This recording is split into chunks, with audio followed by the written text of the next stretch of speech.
আসসালামু আলাইকুম রহমতুল্লাহ। আশা করি ভালো আছেন, আমি ভালো আছি আলহামদুলিল্লাহ। তো আজকে আমার এই খামারে অপরিকল্পনীয় একটি ঘটনা ঘটে যায়। সেটা হচ্ছে আজকে বিকালে আমি খামারে যাই যে ডিমগুলো সেটার মেশিন থেকে হ্যাচার মেশিনে নামিয়ে দিব। মূলত আমার ডিম থেকে বাচ্চা ফোটার ডেট হচ্ছে 27 তারিখ।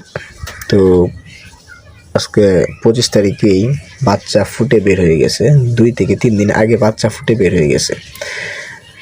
তো মেশিনের দ্বারে গিয়ে দেখি বাচ্চার শব্দ বেরিয়েছে। পরে মেশিন খুলে দেখি যে উপর থেকে বাচ্চা ফুইটা নিচে পড়তেছে, এবং যেগুলা পড়ছে সব বাচ্চাগুলা প্যারালাইজ।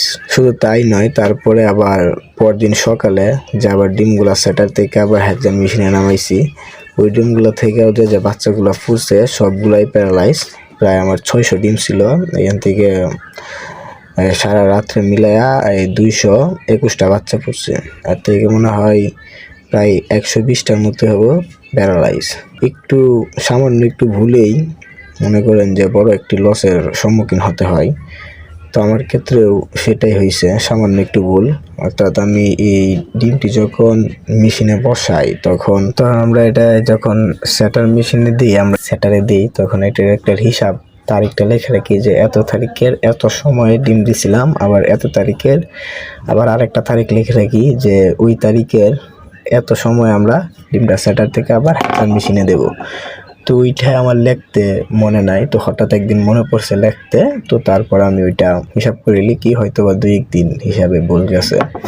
তো এই সামান্য একটু ভুলের কারণে আজকে এত বড় বড় ক্ষতি। তো ভাই, আমরা যা দেখি ইউটিউবে ফেসবুকে দেখি, ভিডিওতে দেখি, ইউটিউবাররা বলে যে এত এত টাকা লাভ, এই সেই হ্যান তেন। ভাই, খামারে 1 টাকা ব্যয় করে আপনি যে 1 টাকা লাভ করবেন, এটা কিন্তু এতটাও সোজা না, প্রচুর কঠিন। ঠিক আছে? তো ইউটিউবে ভিডিও দেখে আমার কাছ থেকে যদি পরামর্শ নিতে চান, তো আমি বলবো ইউটিউবে ভিডিও দেখে যদি আপনারা চান যে খামার করব, তো সে থেকে আপনারা বিরত থাকুন। আগে আপনি বুঝবেন, জানবেন এবং মার্কেটিং জানবেন, বুঝবেন, তারপর এই খামারে আসবেন। তো আসসালামু আলাইকুম রহমতুল্লাহ। আজকের ভিডিও এই পর্যন্তই। সম্পূর্ণ ভিডিও দেখার জন্য ধন্যবাদ। যারা ইউটিউব চ্যানেল থেকে দেখছেন, চ্যানেলটিকে ফলো দিয়ে পাশে থাকবেন, এবং যারা ফেসবুক পেজ থেকে দেখছেন, পেজটিকে ফলো দিয়ে রাখবেন। কোনো পরামর্শ যদি জানতে চান তাহলে কমেন্ট বক্সে জানাতে পারেন।